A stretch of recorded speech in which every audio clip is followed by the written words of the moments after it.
يا أيها الذين آمنوا اتقوا الله وقولوا قولا سديدا يصلح لكم أعمالكم ويغفر لكم ذنوبكم ومن يطع الله ورسوله فقد فاز فوزا.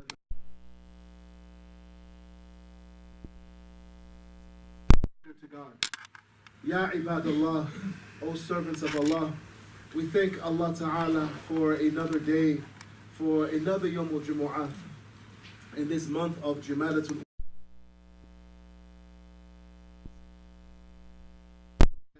This is another opportunity, as we were mentioning last week, to receive the nafahat, the divine breezes that blow only on Yawm al-Jumu'ah, beginning on the night of Thursday. And we talked about the adab, the etiquettes of Jumu'ah last week, did we not? And how to maximize the benefit of Jumu'ah, and by that gain greater and greater closeness to God on this blessed day. That, according to some of the narrations that have come to us, Ibn Majah relates that this day, Yawm al-Jumu'ah, in the sight of Allah, is greater than Eid al-Fitr and Eid al-Adha.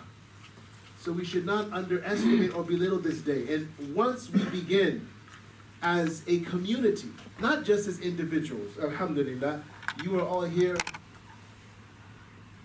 you all have answered the call. But there are many more of our brothers and sisters who find it difficult to be present. The more that we magnify, the more that we augment and show the importance of this day spiritually, the importance of this day communally, and the importance of this day as a celebration, the more the wider society will itself honor this day, when we honor it. And just one quick point before we go to the essence, the main thesis of our message today. We were talking about the importance of purification last Jumu'ah, about the ghusl. There's the ghusl of the body, and then there's the ghusl of the soul. In Islam, it's always two. I mean, there's always the outward and there's always the inward. In the Quran, it's always at least two, sometimes four, as the Prophet ﷺ said, Inna al-Quran batnan wa dhahran wa haddan wa matla'an.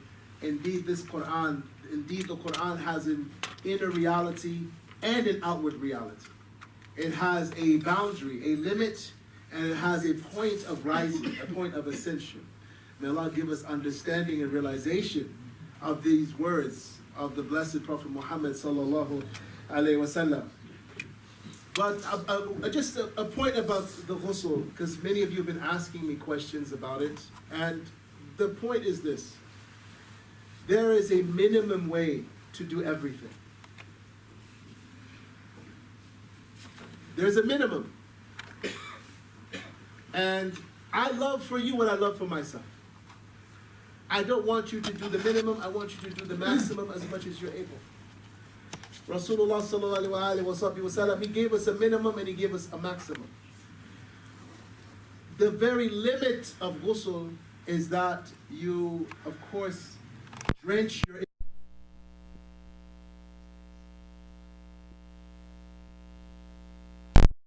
every corner, every orifice is drenched with water that is pure and purified. Which means you can't jump in a pool and make ghusl, a swimming pool that is. Why? Because the water in the swimming pool is not pure and purified. Bleach or chlorine or whatever chemicals has been added to it to the point where its color and its taste and its smell have been altered. And so this is the minimum. But the maximum, if you want to derive the full maximum of ghusl, then we look at the hadith of the Prophet ﷺ, how he made ghusl, and then you apply it in our day and age with our showers and all the other things that we have in our bathrooms.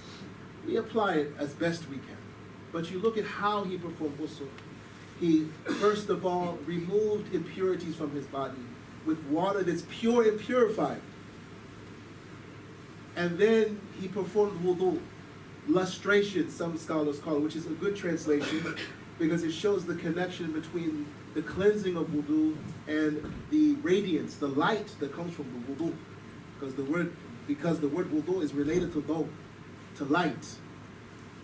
This is how Prophet Muhammad sallallahu alaihi wasallam will one of the ways he'll recognize us on the day of judgment, on judgment day. It's through the light, the streaks of light on your bodies from performing the wudu. And then after the impurities have been removed, then a person washes their private parts again with water that's pure and purified. And then they wash the limbs of wudu like they do a regular wudu. And then they wash their head 3 times, making sure the water reaches the scalp. That water reaches every strand of hair. A woman does not have to untie her braids if her hair is braided. But she must make sure that water reaches every part of her scalp. You can't wear a shower cap, right, when you're making wudu, for instance. When you're making ghusl, for instance. And then after you've washed the head, at least the sunnah is 3 times. But if you need more than 3 times to make sure the water reaches everything in your head, then no problem. You can wash more. And then you wash the right side of your body. According to some hadith, to the ankle, to the knees. And according to others, all the way to the tips of your toes. And in between, in the soles of your feet, in your ankles. And then you wash the left side of your body. Either to the knees or to the tips of your toes. And then, if you only washed and rubbed to your knees, then you finish from your knees to your feet on both sides.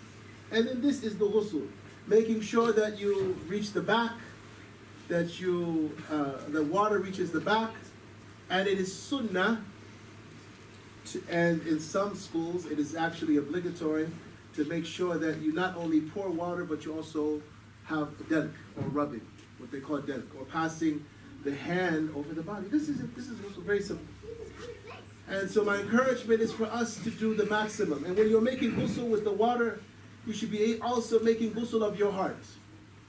We say this again and again and again, that any hatred in your heart towards others, you should be washing that away.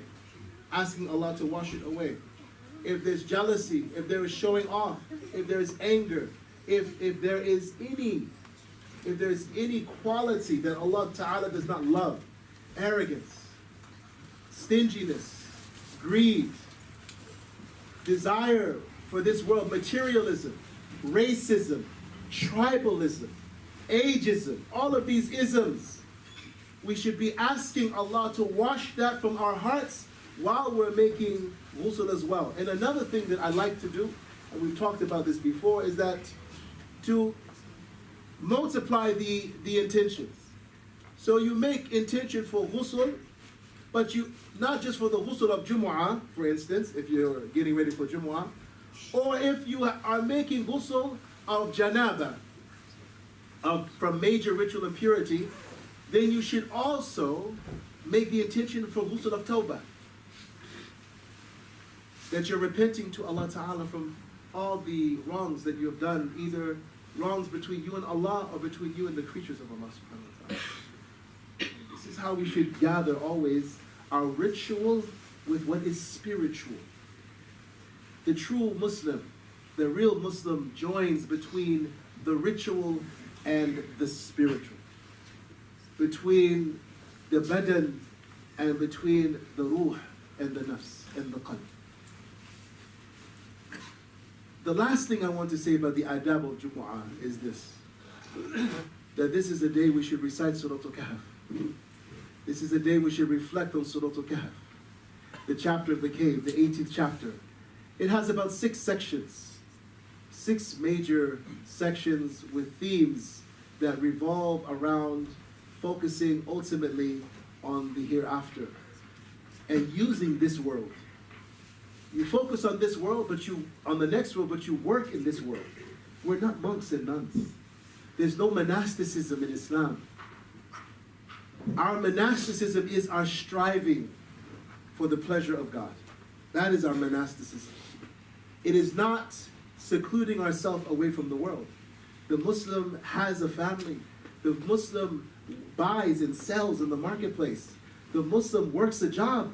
The Muslim is a active contributor of their society while always being conscious of their state with Allah. And that their vision is not on provision. Your vision is not on your provision, it's not on your risk, but your vision is towards Ar-Rafiq al-A'la, the highest friend, subhanahu wa ta'ala, exalted and glorious. This is the Muslim. We're in the world, but we're not of the world, as they say. And Jumu'ah is a day we should do lots of salat ala nabi sallallahu alayhi wa sallam. Lots of salat ala nabi. And this is another kind of ghusl, it's another kind of washing of the heart. The scholars say that there is no prayer that the scholars agree is never rejected except salat ala Rasulillah sallallahu alayhi wa sallam, durud sharif. And salat ala nabi sallallahu alayhi wa sallam has many benefits that are too numerous for us to go into right now. But the greatest among them, I would think, and Allah Ta'ala knows best, is that the Messenger of Allah sallallahu alayhi wa sallam said, whoever sends one salah on me, whoever asks Allah to send one salah on me, Allah sends 10 salah on him or her. That should be enough. The second of the greatest benefits of Salat ala Nabi on Jumu'ah is that when you send Salah on him today, he returns it and mentions your name. Sallallahu alayhi wa sallam. The name that he knows you by. Sallallahu alayhi wa sallam. So it is an opportunity, oh servants of God, Ya ibadallah, to build a spiritual connection with the Messenger of Allah. Sallallahu alayhi wa sallam. Every Jumu'ah. Every Jumu'ah. And we ask that Allah Ta'ala give us the blessings of Jumu'ah, and that Allah Ta'ala illuminate us through Jumu'ah, and that Allah Ta'ala help us to observe and to maximize the benefit of Jumu'ah. We don't minimize our homes, do we? A human being, you could live under a bridge if you wanted. You could live in a shack, but we don't minimize our homes. Do we minimize our cars? You can get around in a Volkswagen Beetle or a Ford, whatever, Taurus. You could. But is that what we're driving? Many of us? No, we maximize. Because we want to make sure that we're able to get benefit, maximum benefit from the money that we spend and then from our time. You can buy a used car, right? But many people, if they can afford it, right, they won't buy a used car because they don't want to spend time at the mechanic. They want to maximize. So let's not only maximize with our material objects, but let's maximize with our spiritual relationship with Allah subhanahu wa ta'ala. وَأَقُولُ قَوْلِي هَذَا وَأَسْتَغْفِرُ لِي وَلَكُمْ وَلِسَائِرِ الْمُسْلِمِينَ وَأَسْتَغْفِرُوا إِنَّ اللَّهَ غَفُورٌ رَحِيمٌ.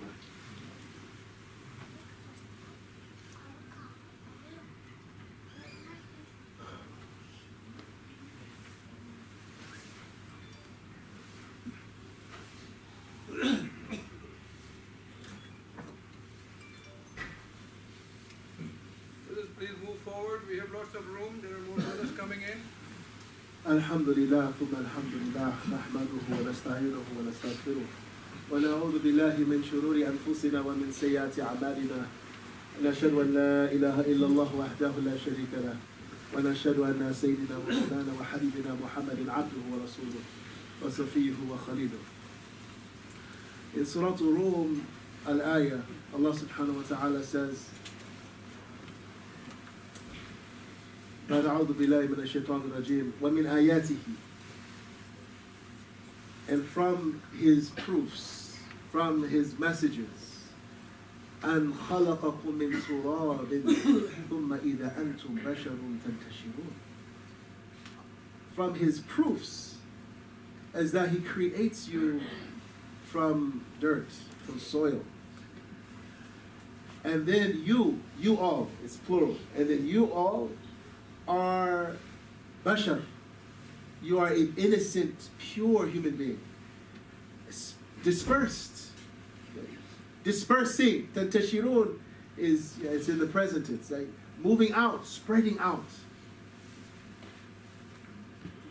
There are many words for the human being in the Quran. And among them is bashar. Allah Ta'ala, when you look at these ayats, He only refers to us as bashar when we are in a state of our fitrah, of our primordial, innate innocence and complete receptivity to guidance from Allah Subhanahu wa Ta'ala. And then Allah says after that, وَمِنْ آيَاتِهِ أن خلق لكم من أنفسكم أزواجا لتسكنوا إليها. And from His proofs is that He has created from your own souls, from your own nafs, from your nafs, azwaj, pairs. Or you could translate it as spouses, pairs or spouses. لِتَسْكُنُوا إِلَيْهَا, so that you find serenity in them, so that you find tranquility in them. وَجَعَلَ بَيْنَكُمْ مَوَدَّةً وَرَحْمَةً, and He has placed among you, He has placed between you mawaddah, which is a love, one of the 60 or so words for love in Arabic, one of them. Mawadda refers to Allah Subhanahu wa Ta'ala as putting this kindness and affection. It is a love that is mixed with kindness and respect. This is the minimum that there should be between a husband and a wife. And not only that, between human beings. Because we know from the hadith that has a Hasan chain that the Messenger of Allah sallallahu alaihi wasallam said that the best of deeds, خير الأعمال بعد الإيمان بالله, أفضل الأعمال بعد الإيمان بالله التوادد إلى الناس. That the most meritorious of deeds after faith in Allah, and faith is a deed. It is a deed, not just of the heart, but of the limbs. Because faith is not just in the heart. It is articulated with the tongue. It is affirmed with the heart, and the limbs of the body also affirm and confirm this light of faith. The best of deeds after faith in God is to show this loving affection, this respectful, kind love towards humanity. Towards humanity. The Messenger of Allah sallallahu alaihi wasallam is reported to have said. But let's go back to the ayah. وَجَعَلَ بَيْنَكُمْ مَوَدَّةً وَرَحْمَةً, and Allah has placed between you two kinds of love. Mawadda is a love that is kind, it is based on kindness, it is based on respect, and it is visible. Mahabba, which is another word for love, you may not show mahabba. It's there in your heart, but like a habba, like a seed, it is hidden. All of these words are related, not by accident. This is why some of the scholars say that the Arabic language, it's so logical and it fits together so seamlessly. It syncs, that's the word they like to use now in technology, right? There's so much synchronicity between the words of the Arabic language that it must be tawqifi. It must be divinely created and designed. This is what some of the scholars have said, that Arabic is tawqifi. Now, rahmah is a love that is a protecting love. It is a nurturing love. It is the love that a mother has for her child. This kind of love should also be between the husband and the wife, between the wife and the husband. If you want a marriage that will last, if you want a marriage that will enrich you, if you want a marriage that will lead you to Jannah, if you want a marriage that will bring down Jannah, if you want a marriage that your children will aspire to, and they'll say, I wish, I pray that when I get married, I want a marriage like my mother and my father. A marriage of love, of kindness, of respect. And we don't only respect a person when they do what we like. Mawadda is unconditional love. Whether the food is ready when you get home or not. Whether your spouse gives you the money you want or not. Whether they make a mistake or commit a sin or not. There's mawadda always there. Unconditional. Not that if the food is hot and ready, there's kind words. But if it's cold and late, there are harsh words. Mawadda. وَجَعَلَ بَيْنَكُمْ مَوَدَّةً وَرَحْمَةً. Allah puts that there. Allah says, and He placed between you, among you, mawadda and rahmah. Inna fi dhalika la ayat. Indeed, and that are proofs. Not just signs, brothers and sisters. Proofs, an ayah is a proof that's meant for your reflection, to take you to a truth that is beyond the proof. Proofs for who? For a people, لِقَوْمٍ يَتَفَكَّرُونَ. For a people who meditate. For a people who contemplate. For a people who reflect. Muslims meditate. Muslims reflect. Muslims contemplate. Muslims are not superficial people. We look inward. Allah subhanahu wa ta'ala has given us this whole universe for our reflection. And if you reflect on the nature of the human being, you will see wonders and you will see signs.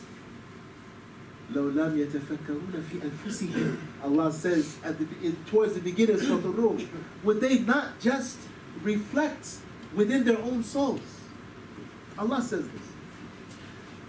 So that being said, tonight, inshallah ta'ala, we're going to begin a three-part series, inshallah, about marriage. The secrets for a happy and healthy marriage. The secrets of a happy and healthy marriage. And we're not going to be quoting from this doctor or that doctor. We're going to be quoting from Al-Tabib Al-Haqiqi, the real physician, the real doctor, sallallahu alayhi wa alihi wa sallam. We're going to be looking at the famous hadith that's narrated by Sahih Muslim, in the Sahih of Imam Muslim, Hadith Zara. The hadith of the mother of Zara and the 10 other wives. And these 11 women, this is a hadith about 11 women who make a promise to one another. They make an oath among themselves that they will reveal everything about their husbands. Good or bad. Good, bad, or ugly. Everything. And so this hadith, it's narrated on the authority of our mother, Lady Aisha Siddiqah, anha, and she is telling the hadith of Rasulullah sallallahu alaihi wasallam. So there's a double narrative here. There's the narrative of our mother Aisha radiallahu anha, describing the accounts of these 11 women and how they praise or condemn their husbands. Now, this is not just about husbands, because every attribute, good or bad, that they describe the husbands with could be easily applied to the wives, to women. So this is an opportunity for men and women, whether you are married or single, to discover those qualities that you absolutely need for your marriage to be a place and a relationship that feeds you and that sustains you, that makes you happy, that gives you the strength you need to go out into the world and do great things. And a marriage that will always bring you closer and closer and closer and closer to Allah subhanahu wa ta'ala, where you are looking forward to being married to your spouse in paradise. And the other narrative is what's going on between Aisha, our mother Aisha, and Rasulullah sallallahu alaihi wasallam, that we will also be talking about. So we encourage you to join us for this journey, inshallah ta'ala. May Allah ta'ala give us all marriages that bring tears of joy to our eyes. اللهم اغفر للمسلمين والمسلمات والمؤمنين والمؤمنات الأحياء منهم والأموات. اللهم إنا نسألك التيسير والتوفيق والقبول في أمورنا دينية ودنيوية وأخروية. اللهم أحسن عاقبتنا في الأمور كلها وأجرنا من خزي الدنيا وعذاب الآخرة. اللهم صل وسلم وبارك على سيدنا ومولانا وحبيبنا محمد وعلى آله الأطهار وأصحابه الأخيار ومن والاهم من الأبرار يا رب العالمين. اللهم إنا نسألك القبول. اللهم إنا نسألك العفو والعافية والمعافاة دائما في الدين والدنيا والآخرة. Oh Allah, we ask for your grace, we ask for your forgiveness. We ask through all of your names, oh God, that you forgive us and that you lift us up and elevate us spiritually, Ya Allah. We ask that you enrich us with wealth, Ya Allah, that is in our hands and not in our hearts, Ya Allah. Oh Allah, we ask that you give us success in our building, that you give us success, Ya Allah, in our bodies, that you give us success in our souls, and that you make us among those who are most beloved to you in this time, in this age. Wa sallallahu ala Sayyidina Muhammad wa alihi wa sallam. Oh Allah, heal our sick. Oh Allah, heal our sick. Have mercy upon our dead. وأقيم الصلاة إن الله يأمر بالعدل والإحسان وإيتاء ذي القربى وينهى عن الفحشاء والمنكر والبغي يعظكم لعلكم تذكرون ولذكر الله أكبر والله يعلم ما تصنعون.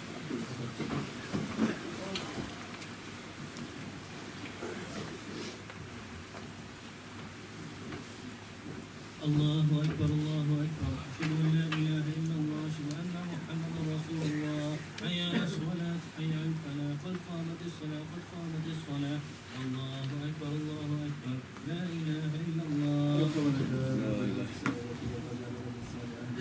Please create your lines of brothers and sisters and leave no gaps between your brother or your sister and you. Stand shoulder to shoulder, inshallah ta'ala. Allahu Akbar.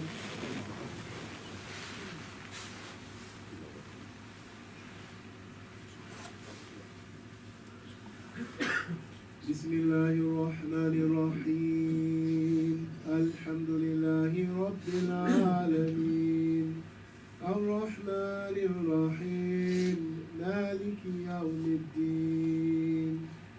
إياك نعبد وإياك نستعين اهدنا الصراط المستقيم صراط الذين أنعمت عليهم غير المغضوب عليهم ولا الضالين.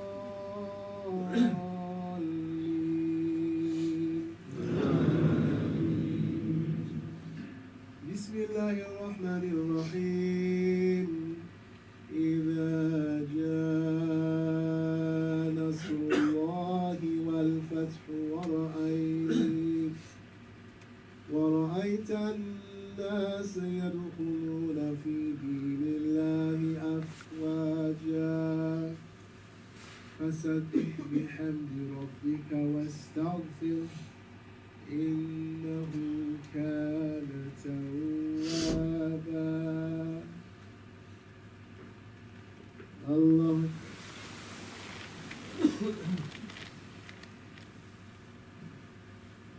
سمع الله لمن حمده. الله أكبر.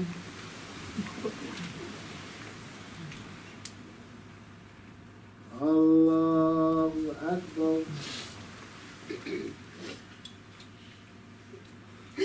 الله أكبر.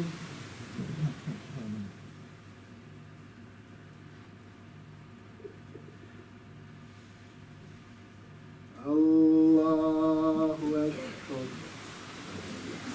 بسم الله الرحمن الرحيم.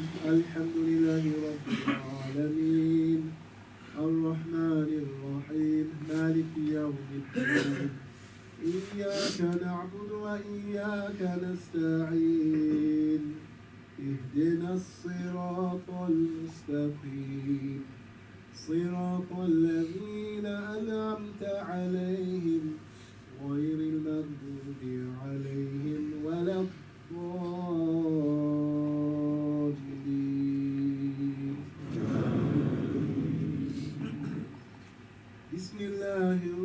الرحيم قل هو الله أحد الله الصمد لم يلد ولم يولد ولم يكن له كفوا أحد الله أكبر سمع الله لمن حمده الله أكبر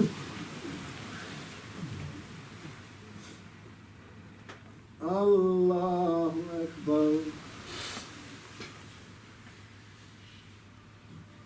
الله أكبر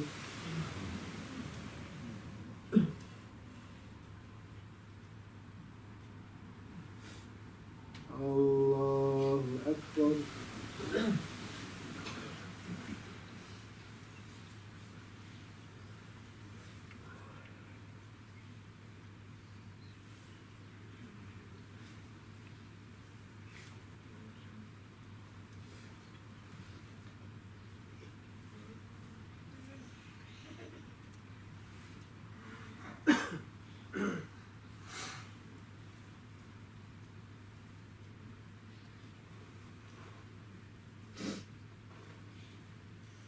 السلام عليكم ورحمة الله السلام عليكم ورحمة الله استغفر الله استغفر الله استغفر الله اللهم Assalamu alaikum wa rahmatullahi wa barakatuh. Thank you very much for visiting us. May Allah Ta'ala reward you and your families and give you a blessed weekend. We have a few quick important announcements. The first one is for the sisters. We are in need of 1 or 2 sisters who can help us with logistics on Yom Jumu'ah.